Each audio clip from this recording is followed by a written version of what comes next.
Welcome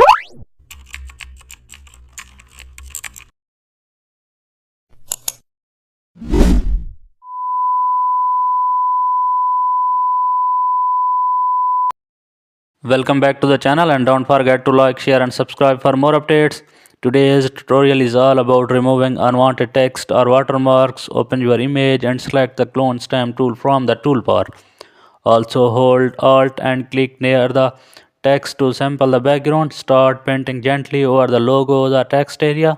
Use a soft brush for smooth blending and also adjust brush size to match small or large sections. Now zoom in close for details, clean up and around edges. If the text sites on textures, change sample points frequently. Clone from multiple directions to match tone perfectly. You can use a new layer for non-destructive editing. Light blur clone areas for seamless blending.